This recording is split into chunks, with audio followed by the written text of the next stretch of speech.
जय हिंद। देखिए class 10th English के पेपर में क्वेश्चन नंबर 27वां पूछा जाएगा। लिखा होगा एक who does the poet hold with those हो, यहाँ पर फेवर फायर, इस प्रकार से एक यहाँ पर होगा। उसके बाद में और करके एक और आएगा, यहाँ पर लिखा होगा right 4 line of any poem prescribed in your syllabus. उसके बाद में ब्रैकेट में होगा do not copy the lines given in this question paper. कहता है कि आपको एक पोएम लिखना है 4 लाइन की, और जो आपके यहाँ पर प्रश्न पत्र में आई है वो ना लिखकर आपको अदर दूसरी लिखनी होगी, और ये 3 नंबर की पूछी जाती है। तो आज की वीडियो में यहाँ पर आप लोगों को बताने वाले हैं कि बोर्ड एग्जाम की कॉपी में आपको पोएम कैसे लिखना है। देखिए ये ऊपर वाला होता है, आर का मतलब होता है एक करना, तो ऊपर वाला थोड़ा सा कठिन होता है। इसमें देखिए फायर एंड आइस के बारे में आपको बताना होता है, उसके बारे में आपको अपने मत लिखने होते हैं, पोएट के मत लिखने होते हैं, ठीक है। उसके बाद में और आपको जो पोएम होती है सबसे सिंपल सी 4 लाइन की होती है। तो बताऊंगा कैसे लिखना है और कौन कौन सी आपको याद करना है जो क्लास 10th में है। तो वीडियो को पूरा जरूर देखना, तभी समझ में आएगा। तो चलिए शुरू करते हैं। देखिए इसी प्रकार से आपके बोर्ड एग्जाम में यहाँ पर कॉपी मिलेगी। तो क्या करना, सबसे पहले काले पेन से पटरी से लाइन खींचना है जब पोएम यहाँ पर आपको लिखने को आए, ठीक है। तो यहाँ पर इस प्रकार से लाइन खींचना। उसके बाद में यहाँ पर देखिए क्वेश्चन नंबर कितना, 27वां। अब देखिए 7 सेट होते हैं, तो कई बार यहाँ पर देखिए 27वें की जगह पर 7 होगा, तो आप लोग कन्फ्यूज ना होना, ठीक है। क्योंकि 7 सेट होते हैं तो कई बार यहाँ पर 25, 26, 27, 28, 29, 30 होता है। और कई बार क्योंकि 20 MCQ होते हैं तो उसके बाद में यहाँ पर 21, 22 ऐसे जुड़ना शुरू हो जाता है। कई बार यहाँ पर 20 ना रख कर, यहाँ पर 21 ना रख कर 1, 2 से शुरू होता है, ठीक है। तो कन्फ्यूज ना होना। तो यहाँ पर क्वेश्चन नंबर कितना है, 27वां। तो आपको कोई भी प्रश्न नहीं उतारना, जैसे जैसे बताऊंगा वैसे ही करना है। तो यहाँ पर आपको लिखना है काले पेन से आंसर, यहाँ पर नंबर, क्या लिखना है आपको, नंबर।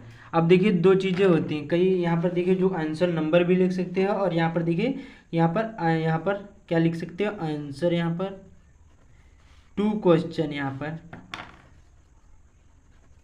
क्वेश्चन, यहाँ पर नंबर, इस प्रकार से भी आप लोग लिख सकते हो। दोनों सही माने जाते हैं, आंसर 2 क्वेश्चन नंबर या केवल यहाँ पर आंसर नंबर। यहाँ पर कितना था, 27वां था, तो यहाँ पर 27वां ऐसे डाल देना, ठीक है। अच्छी राइटिंग में लिखना, ये आपको ध्यान रखना। उसके बाद में यहाँ पर आप काले पेन से इतना जरूर लिख देना यहाँ पर पोएम, ठीक है। और ये भी बताऊंगा कि कौन कौन सी आपको याद करना, वही सबसे सिंपल सी, वही सरल होते हैं।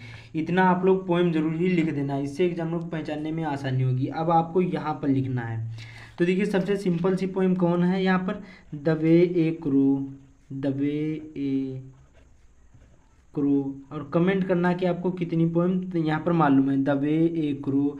और कमेंट में आप लोग पोएम बिना देखे यहाँ पर आप लोग लिख लेना, इससे आपकी प्रैक्टिस भी हो जाएगी। सुक डाउन ऑन मी, ऑन यहाँ पर मी। उसके बाद में क्या था यहाँ पर, the dust of snow, the dust of snow from a hemlock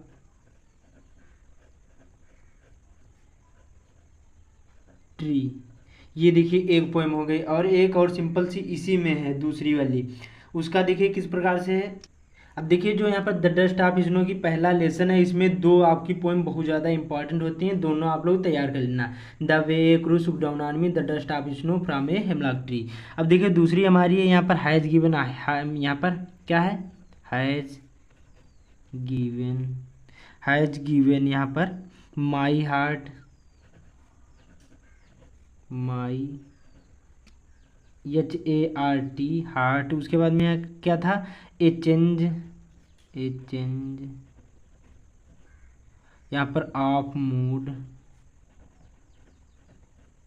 उसके बाद में यहाँ पर and save some part,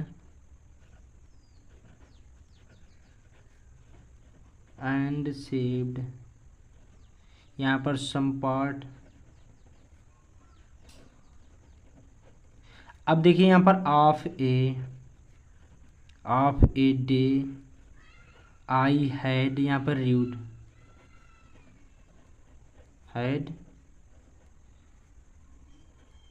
read, ये दोनों आप लोग डस्ट ऑफ स्नो की हैं, दोनों तैयार कर लेना। लेकिन बोर्ड एग्जाम में एक ही लिखना, ये ध्यान रखना है, चाहे जो भी लिखना, लेकिन एक लिखना है। 2 मैं आप लोगों को इसलिए बता रहा हूँ क्योंकि एक आपके पेपर में आती है, तो वो ना लिख कर दूसरी लिखनी होगी।